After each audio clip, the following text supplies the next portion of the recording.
Alright everyone, so I just want to clean up some bugs. This time I'm going to do something a little bit different. Normally I would take you directly to the solution after I figured it out, but this time we're actually going to spend a little bit of time looking for the bug, and I'll show you what I do when I have to do some detective work so that you'll know how to do it yourself.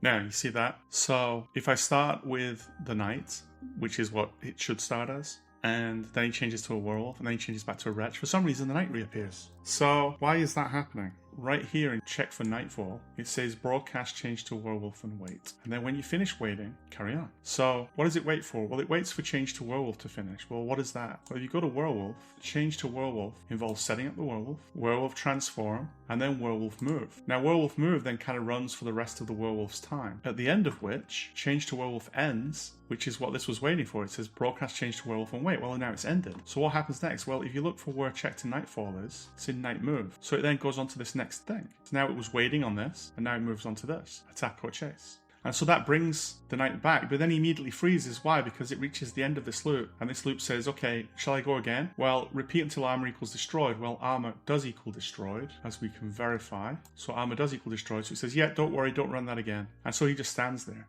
So the easiest fix for this is just to move check for nightfall down to the bottom of this list of actions, so that when it waits for the werewolf to finish, and then it moves on to the next, instead of hitting attack or chase and standing him back up, it immediately hits the stop. It immediately hits the part where it says, oh, we've reached the end condition, armor is destroyed, we don't carry on. So we can playtest that.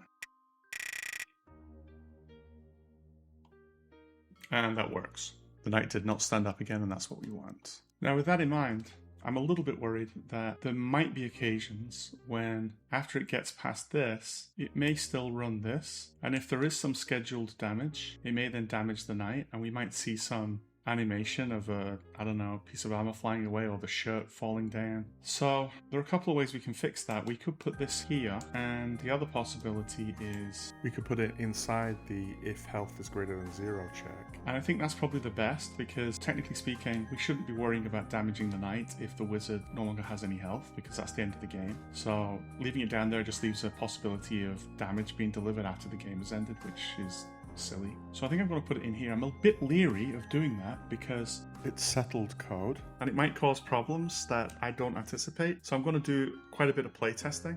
Okay, I've been doing some playtesting and I noticed that there's a similar problem that we have with the wretch. So when the wretch changes into the werewolf, the check for nightfall is at the beginning of the cycle, which means that after it broadcasts change to werewolf and wait, it can then execute all of this code after it waits. So let's move that above check for nightfall.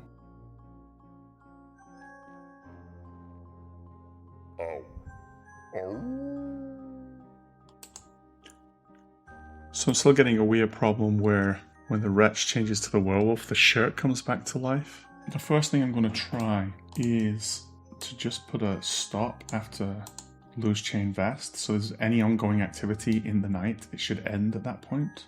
Let's see if that is enough to work on its own.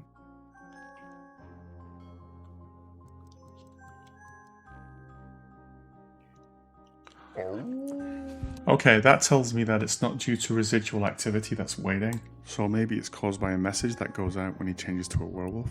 So I'm going to check from when I receive change to werewolf. The knight doesn't have a when I receive change to werewolf. It's got to be here. So I'm putting in the sound of a ghost moan here to see when this gets called. I'll hear it.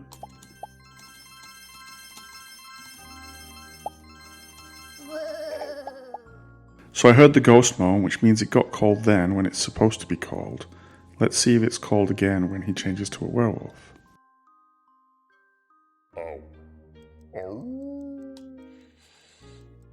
So it's not coming down here, but I did leave an ow somewhere. Let's see if I can find that. I may have left that off screen, so you didn't see me do it. Here. So in the check for nightfall, it says ow. That makes sense. It broadcasts as change to werewolf. I mean, the ow doesn't make sense, but I just put it in there to know when this happened. It says broadcast change to werewolf and wait. I'm going to take out the ghost moan from here. And I'm going to put it in here.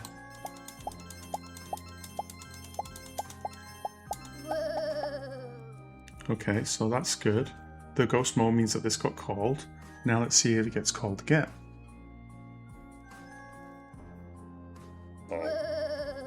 Okay, it does. So that's a vital clue. So something is calling Loose Chain Vest, and it isn't this, because we put it there and there wasn't a moan, so there must be another call to it. We just have to find it. Here it is, Armor Explode. So for some reason it's receiving Armor Explode. Now who sends that? Parts does. Ah, good.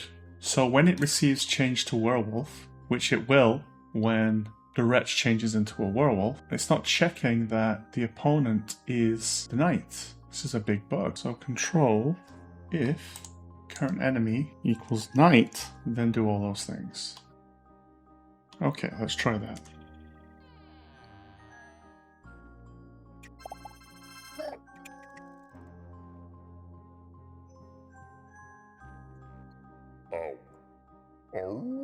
Good. Didn't do it. Now I notice the Wolfman is going behind the suit of armor here. We'll fix that in a minute. Firstly, let's just go back and remove the sound effects that we added just as markers. So the ghost moan here, throw that away, and then the ow in the wretch. Okay, now, what happens is the Wolfman, in order that he goes behind the armor, when he explodes out of the armor, we have something in the werewolf that sends him to the back during his setup. But I don't want him to continue walking behind the armor from forever on. So, go to back layer here. That's what's causing it. So go to the change animation. And then, at the bottom, after he's done all that, we can move him back to the front. That should fix that. I won't playtest it here. Alright, so with that I've done some pretty major playtesting, and I'm pretty sure we don't have any major bugs left. We do have some little ones, which I think I'm just going to leave for you guys. And yeah, with that I'll leave it there and I'll see you in the next video.